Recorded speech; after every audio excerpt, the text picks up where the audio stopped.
Mapagpalang araw ng linggo sa ating lahat. Batiin po natin ang ating mga katabi ng isang mapagpalang umaaraw na araw ng linggo. Nakaranas tayo ng maulan na nagdaang mga araw. Pero praise God dahil nasilayan muli natin yung sikat ng araw. And I can see some wonderful faces na nakasama natin ngayon. Umagang ito, purihin ang Panginoon. Mamaya, di ko naman sila i-mention, mamaya ay babatiin naman natin sila sa ating announcement. So, ang araw po na ito, sabi ko kanina, mapagpalang araw ng linggo sa lahat. May tuturing po natin na pagpapala ang araw na ito dahil bilang isang iglesia, sa araw na ito tayo po ay nagkapagtipon, nakapagsama-sama upang magpuri at sumamba sa ating Diyos na hindi nagpabaya sa atin sa nagdaang isang linggo. So hindi po niya tayo iniwanan, hindi niya tayo pinabayaan at pinapakita ng pagtitipon natin na ito ang katapatan na iyon ng Panginoon. Kaya this is a blessed day for each one of us. Gayon din, naririto po tayo upang makinig at matuto mula sa kanyang salita na nakakapagpatatag ng pananampalataya, nakakapagpaunlad ng ating kaalaman kung sino ba ang Diyos na ating pinaglilingkuran at nakakapagpalapit din ng ating loob sa Kanya. So, through messages, sermons, mas napafall in love tayo o mas napapalapit ang loob natin sa ating Panginoong Diyos at sa ating Panginoong Jesus. Sa nagdaang 3 linggo po, mas lumalim pa yung ating knowledge, ang ating pagkakakilala kung sino si Jesus bilang ating tagapagligtas, tagapagbanal, at tagapagpagaling, or Savior, Sanctifier, and Healer. Yan po yung 3 sa ating fourfold gospel. Ngayong umaga naman po, ating pang kikilalanin kung sino si Jesus bilang ating paparating na hari. He is our coming King. So buksan po natin ang ating Biblia sa Revelation chapter 19 verses 11 to 16. Muli hilingin ko ang lahat na magsitayo bilang pagrespeto po natin sa pagbasa ng salita ng Diyos. From ESV po, English Standard Version, narito po ang salita ng Panginoon. Then I saw heaven opened, and behold, a white horse. The one sitting on it is called Faithful and True. And in this righteousness he judges and makes war. His eyes are like a flame of fire, and on his head are many diadems. And he has a name written that no one knows but himself. He is clothed in a robe dipped in blood, and the name by which he is called is the Word of God. And the armies of heaven, arrayed in fine linen, white and pure, were following him on white horses. From his mouth comes a sharp sword, with which to strike down the nations, and he will rule them with a rod of iron. He will tread the winepress of the fury of the wrath of God, the Almighty. On his robe and on his thigh, he has a name written, King of Kings and Lord of Lords. Ito ang salita ng Panginoon at nawa ang lahat ng nakapakinig ay makapakinig sa salita ng Diyos. Maupo na po tayo.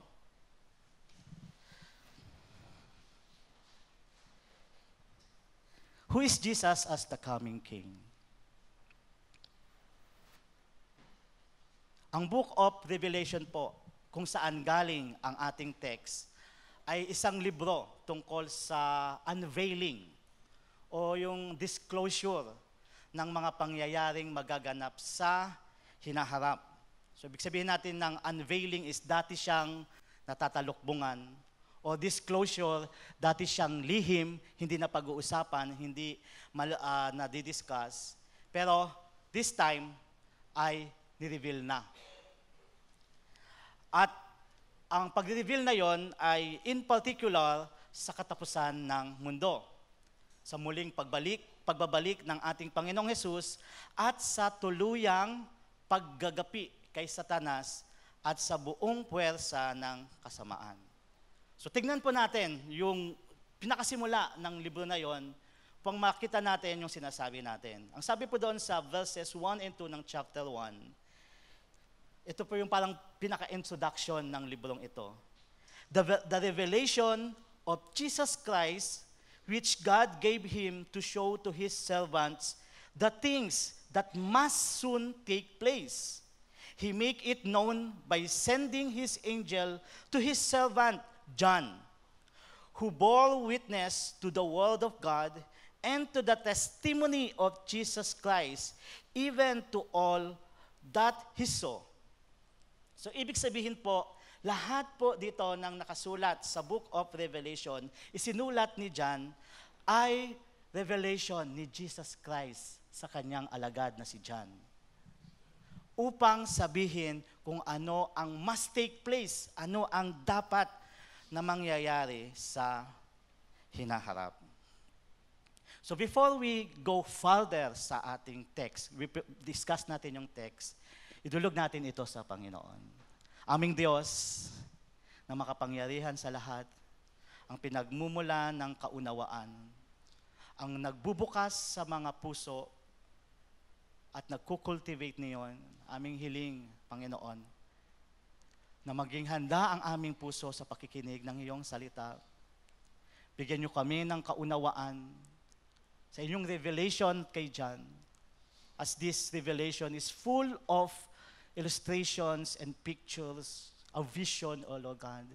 Allow us to get the main point, the purpose of those visions, O God, so that mag-benefit po kami bilang inyong lingkod na makakapagpatatag sa aming pananampalataya as we continue to live and be a church that influences this community.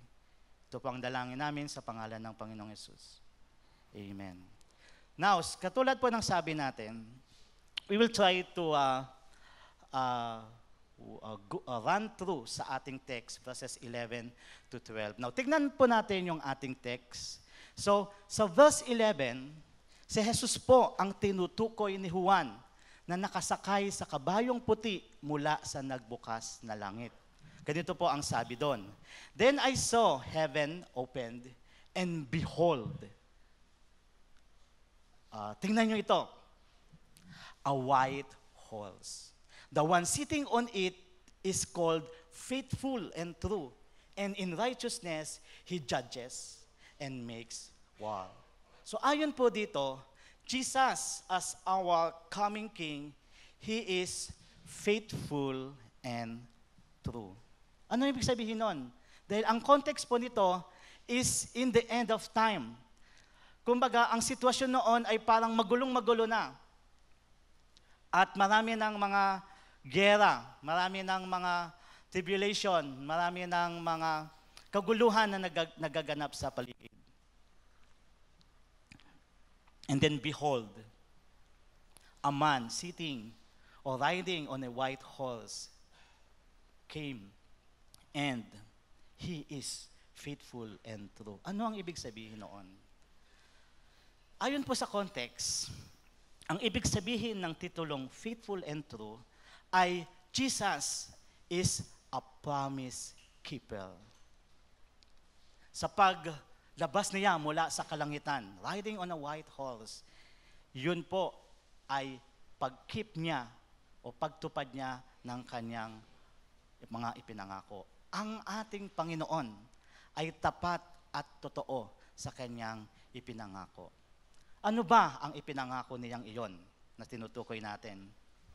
So, magbalik tanaw po tayo. So, kung matatandaan natin, sa huling gabi ni Jesus dito sa lupa, kinausap ni Jesus ang kanyang mga alagad at binigyan ng pangako. Ang sabi po sa John 14 verses 1 to 3, Jesus said, "Don't be troubled. Trust in God and trust in me. There are many rooms in my Father's house. I will not tell you this if it were not true. I am going there to prepare a place for you. After I go and prepare a place for you, I will come back. Then I will take you with me so that you can be where I am." This is Christ's promise. Last Sunday po, sa mga naka-attend po dito last Sunday, napansin niyo po na wala ako, pati yung family ko, dahil nagpaalam po kami sa CMT, sa mga pasto na bibisitahin po namin yung aking mother na nagpapagamot sa kanyang health condition. So ang plan po namin, nagpunta po kami ng Thursday, ang plan namin is Monday, babiyahin na kami pabalik sa Olongapo. Pero on that day nga po, Sunday evening, nag-high fever uli ang aming bunso. So nagsimula yung kanyang fever Thursday evening pa. So pinapainom namin siya ng gamot. Since then, on and off lang yung kanyang fever. Hindi namin alam kung bakit ganoon yung fever niya on and off. Tataka kami ano. Basta sinisipon siya palagi, tuloy-tuloy yung kanyang sipon at inuubo. So yung gabi nga po na iyon, Sunday, umabot na ng 39.5 yung kanyang fever, something pa. So, pero kahit gano'n yung temperature niya, 3 oras pa lang ang nakakalipas buhat nang napainom namin siya ng paracetamol. Ibig sabihin, may 1 oras pa, at least 1 oras pa na kailangang hintayin bago uli ang next na inom niya. Pero tumataas na yung kanyang temperature, lampas almost 40 na. So punas na ng basang bimpo kay baby ang aking wife, si Pastora, pero tumataas pa rin yung fever niya. So worried na talaga kami nung gabi na yon. At dahil nag-aalala, very tempted na kami na painumin siya ng paracetamol. Sa 1 oras na lang naman eh. Why? Because of the assurance that the paracetamol can lower the temperature of the fever ng aming bunso. However, hindi iyon safe sa kanya. Giving the medicine kahit hindi pa oras ng pag-inom could endanger the health ni baby. Maaari siyang ma-overdose, it may cause liver damage, or even toxic effects. So kailangan naming maging matiyaga sa paghihintay at maniwala sa instruction sa gamot na dapat ay at least 4 na oras muna ang lumipas bago namin ipainom uli iyon. Imagine, brethren, ang magkahalong pressure at eagerness na nararamdaman naming mag-asawa, ilang oras na lang ba?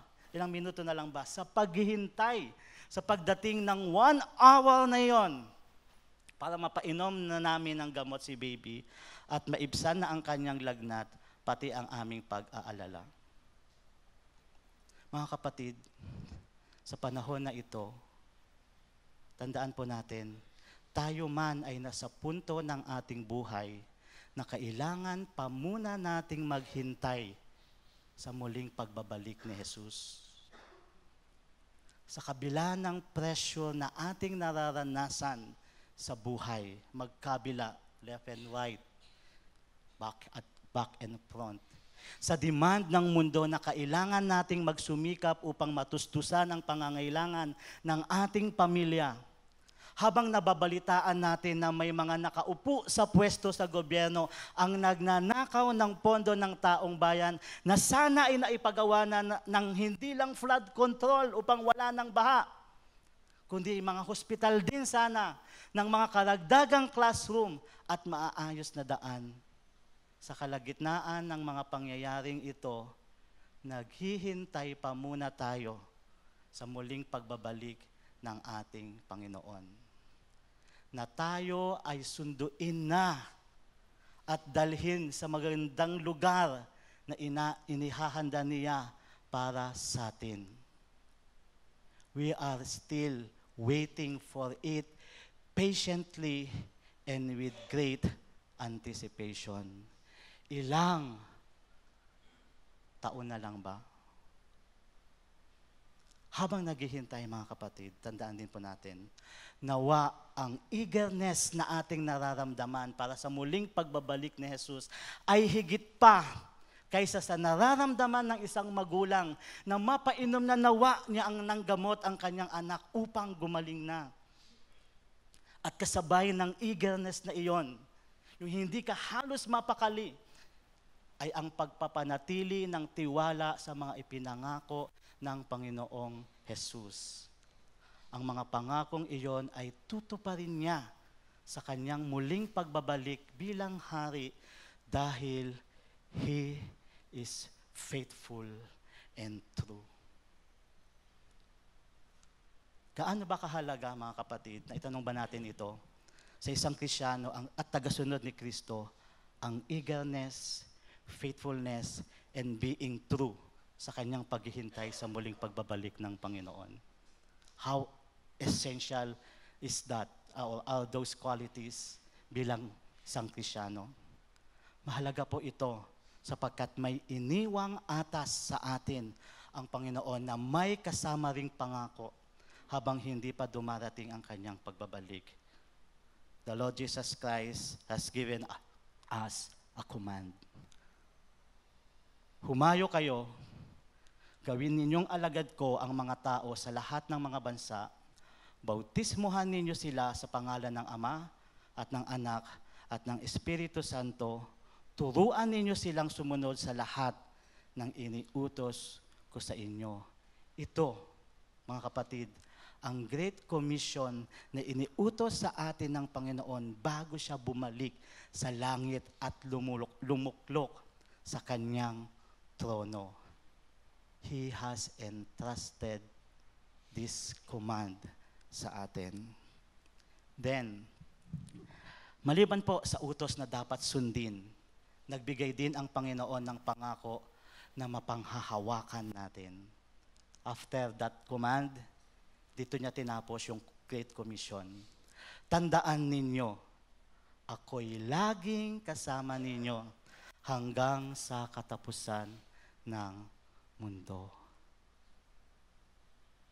Isn't that so reassuring, mga kapatid?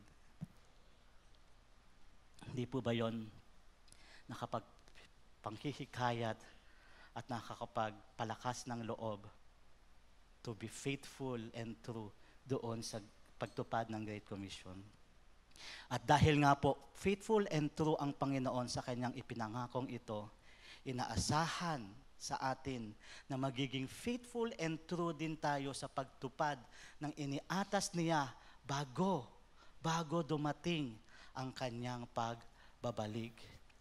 Manatili tayong faithful and true na gawing alagad niya ang mga tao sa lahat ng mga bansa. We must make disciples. We must make disciples. As the years pass by sa ating iglesia, we must be making disciples.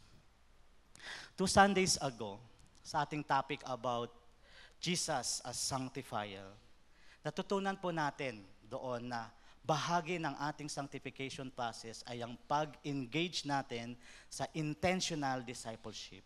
Sabihin, we intend to be part of discipleship. Tandaan po natin na ang bawat Kristiyano na nagtatapat at nagiging totoo sa Panginoon ay dapat nagpapadisipulo. We must engage ourselves in intentional discipleship. Bukod doon, maliban pa doon, ang intentional discipleship natin ay dapat mayroon ding maging bunga. May resulta dapat iyon. At ang bunga niyon ay disciple making. This intentional discipleship must result into or to intentional disciple making. Ibig sabihin, ang bawat Kristiyanong nakakalahok sa intentional discipleship, siya rin dapat ay naghahangad at nasasanay na balang araw ay magdi-disciple na rin siya. Meron niyang time frame or goal o nilulook forward. After 2, 3, or 5 years into intentional discipleship, they are then engaging in intentional disciple making. Sapagkat tandaan po natin na ang utos na iniatas sa atin ng ating paparating na hari ay to make disciples.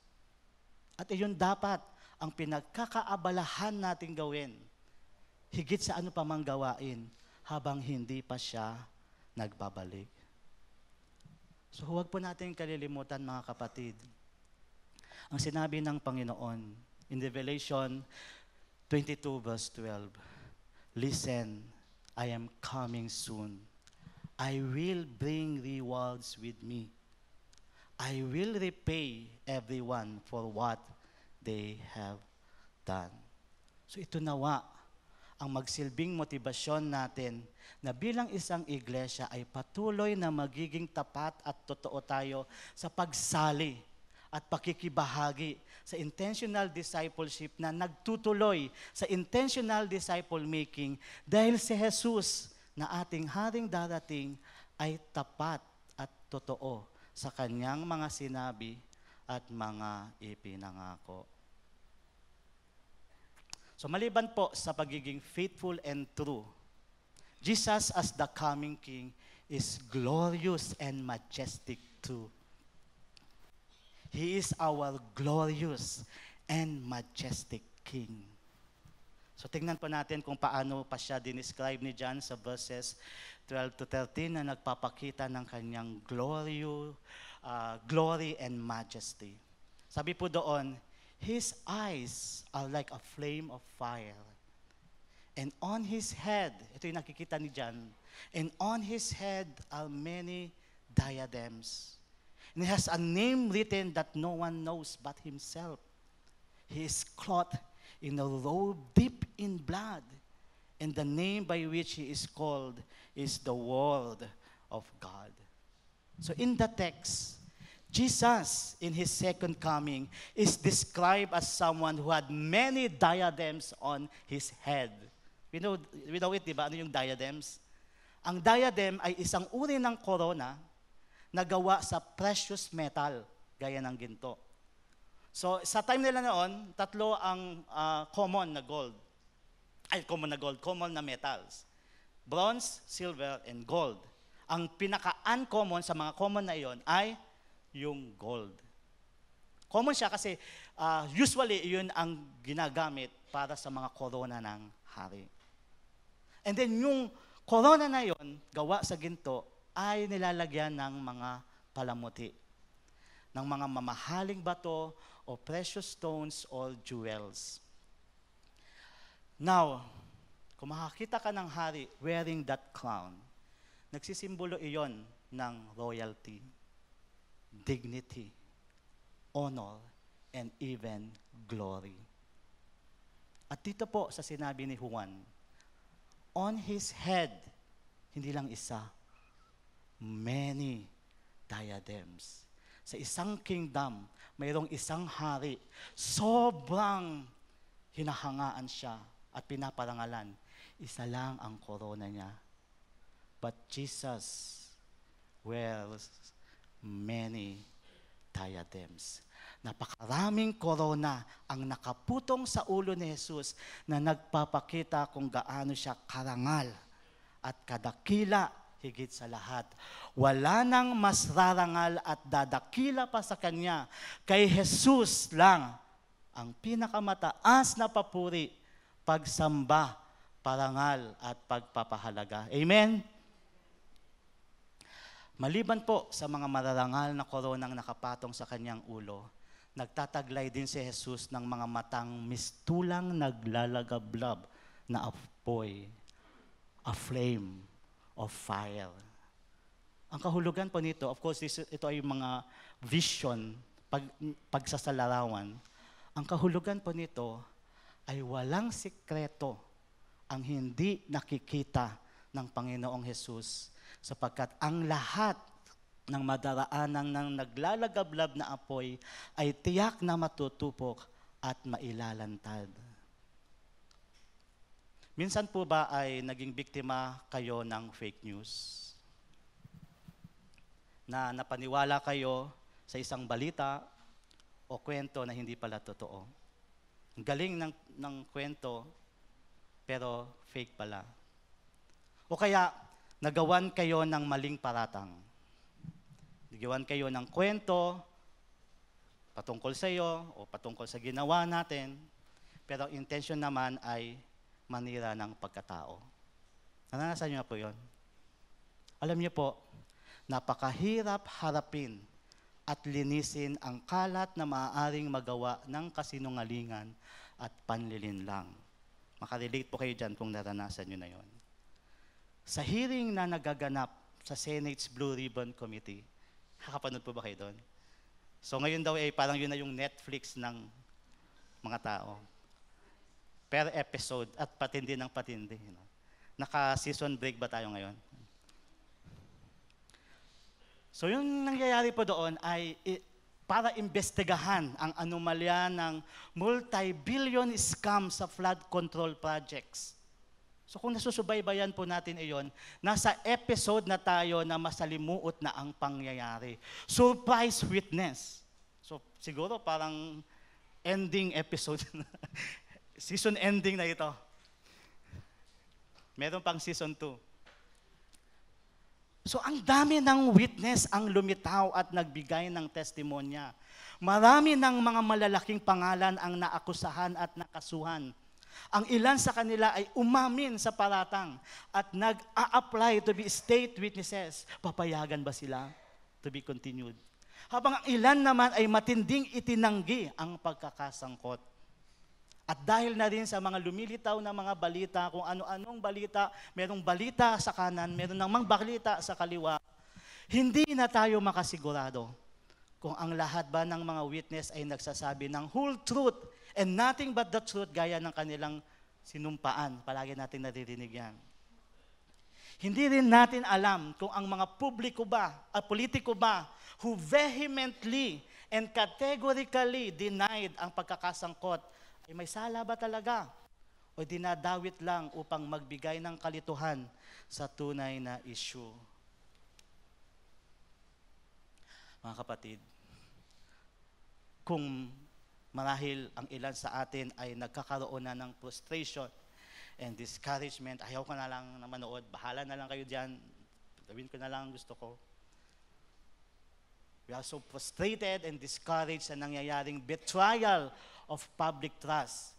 They treat Filipinos as if we are fool and can be easily fooled. Ang sabi nga po ng iba, hindi naman talaga mahirap ang mga Pilipino. Ninanakawan lang tayo. Ganun pa man, mga kapatid, ang paalala sa atin ng Panginoon, let's not be troubled. Huwag tayong mabahala at mawalan ng pag-asa sa kahirapan o kagulumihanang nangyayari sa panahon natin ngayon.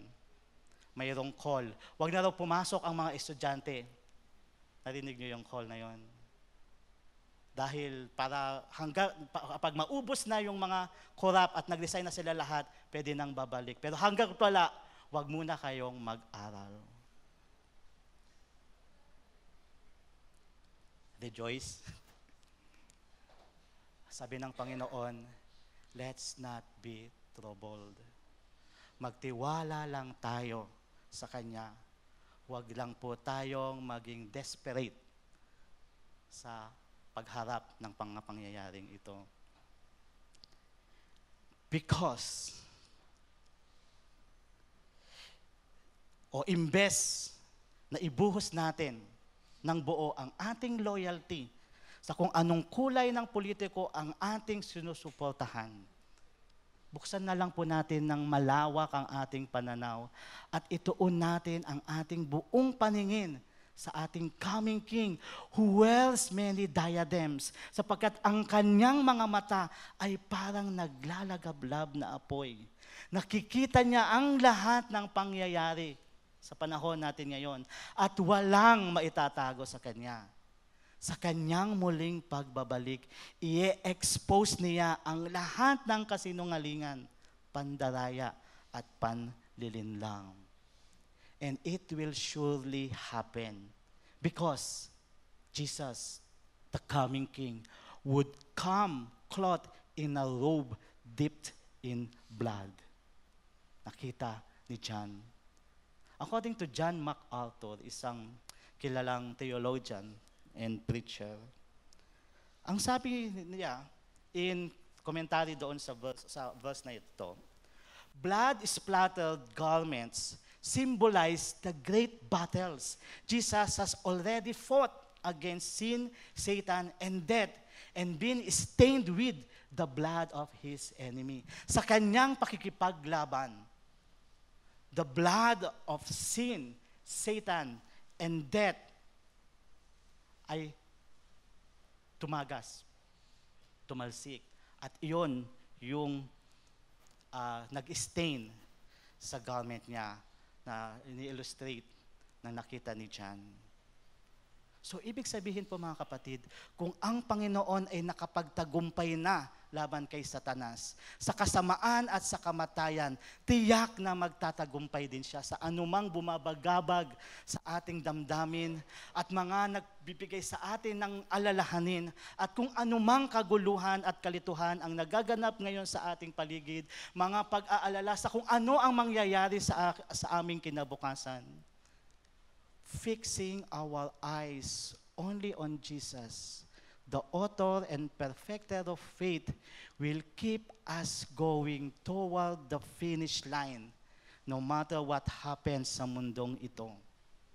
Hindi tayo madiderail at hindi tayo maaabala sa goal natin sapagkat wala ni anuman ang maikukumpara sa glory and majesty na makikita natin sa ating haring paparating. Pag malinaw po natin na makita how glorious and majestic ang ating Panginoon, hindi na natin aalisin ang paningin sa Kanya. Panghuli po, ang isa pang katangian na kikilalanin si Jesus sa Kanyang muling pagbabalik ay ang Kanyang pagiging victorious and just. Napakasarap po awitin yung kaninang kinanta natin, di ba? He wears the victor's crown. Ang sabi po sa verses 14 to 16, and the armies of heaven, arrayed in fine linen, white and pure, were following him on white horses. Imagine that. From his mouth comes a sharp sword with which to strike down the nations, and he will rule them with a rod of iron. He will tread the winepress of the fury of the wrath of God, the Almighty. On his robe and on his thigh, he has a name written, King of Kings and Lord of Lords. Let's try to give a background dito. Is compact ulit natin yung napag-usapan natin sa nakaraan. Sa umpisa ng ating text, sa verse 11, inintroduce ni Juan ang Panginoong Yesus bilang hari na makikipagdigma. So sabi niya, riding on a white horse, he wages war. Ganun pa man, the war that he wages is fought in righteousness. Hindi siya makikipagdigma out of bloodlust. Di katulad ng ibang mga hari na mayroong pagkauhaw sa digmaan at pagdanak ng dugo. Ang kanyang pakikitigma ay alang-alang sa katuwiran at hustisya. Ang daladala niya is righteousness and justice. Ganoon siya bilang paparating na hari. Then, sa sumunod na dalawang talata, sa verses 12 and 3, gaya na nakita natin kanina lang, dinescribe naman si Jesus bilang glorious and majestic. Eyes that are like a flame of fire. On his head are many diadems. A name that no one knows but himself. Talagang inangat, parang pinatindi pa, how glorious ang Panginoon. Siya lang ang may alam at hindi na iyon na i-reveal pa sa iba. Clothed in a robe deep in blood, revealing how he fought and won battles in the world of God. Whatever God says, siya ang may tangan-tangan nun. This is Jesus. Then come verses 14 to 16. In-establish naman ang pagiging matagumpay na hari ni Jesus. Pinakita natin yung development sa sinabi ni John. As King of Kings and Lord of Lords, He carries with Him the armies of heaven.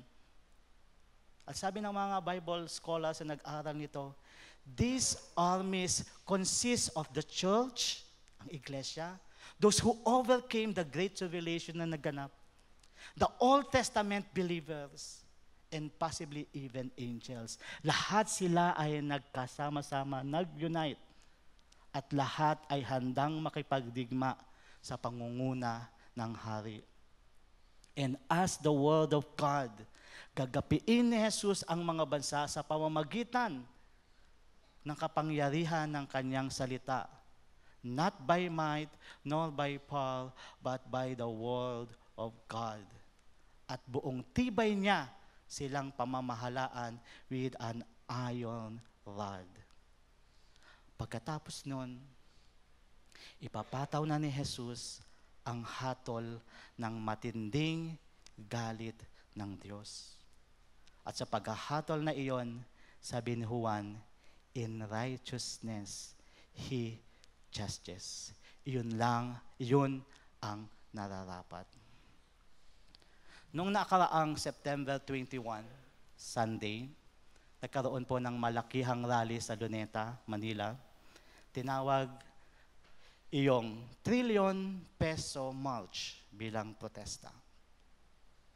Ang nakakaisang sigaw ng mga dumalo sa rally, accountability. Papanagutin ang nagkasala, papanagutin ang mga korap.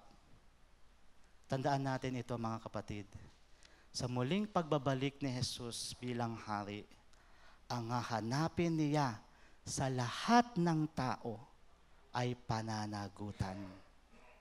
Our accountability before Him. Sa kanyang muling pagbabalik na puspos ng tagumpay, sa kanyang katuwiran at malinis na hustisya, papapanagutin niya ang lahat ng nagtakwil at tumangging kumilala sa kanyang pagkapanginoon at pagkahari at hahatulan ang bawat isa ayon sa kanilang mga gawa. Fairly, justly, and surely. Revelation 20:11-12. Pagkatapos nito'y nakita ko ang isang malaking tronong puti at ang nakaupo doon. Naglaho ang lupa't langit, wala na sa kanyang harapan. At hindi na nakita pang muli. Nakita kong nakatayo sa harap ng trono ang mga namatay, including us, maging dakila at hamak, at binuksan ang mga aklat. Binuksan ng isa pang aklat, ang aklat ng buhay. Hinatulan ang mga patay ayon sa kanilang ginawa, batay sa nakasulat sa mga aklat. So dito na muna po nagtatapos ang mensahe ng Panginoon para sa atin sa oras na ito. Nawa sa pagtatapos ng ating series on Jesus Only, the foundation of our faith, nakita natin kung gaano tayo kapalad bilang isang iglesia. Mapalad tayo mga kapatid dahil si Jesus ang ating tagapagligtas. Iniligtas niya tayo mula sa original sin. Maliban doon, siya rin ang ating sanctifier. Araw-araw, habang tayo ay nabubuhay, pinapaging banal niya tayo sa patuloy na pagkilos ng banal na Espiritu sa ating buhay upang malinis ang paghahatol sa atin. Gayon din naman, siya rin ang ating healer. He heal us physically, emotionally, and most importantly, spiritually. At dahil siya rin ang ating coming King, panatag tayo na sa kanyang muling pagbabalik, na ihanda na niya ang lugar para sa atin. Ready na ang tutuluyan natin. At tayo'y kanyang susunduin na upang doon manirahan magpakailanman at magpakailanman. Sa ngayon, mga kapatid, naghihintay pa tayo. Naghihintay pa tayo at nagtitiis sa ating paghihintay. At habang tayo ay naghihintay pa, ang panawagan natin as we eagerly and responsibly await His return is, Maranatha, come, Lord Jesus. God bless us all. Purihin natin ang Panginoon.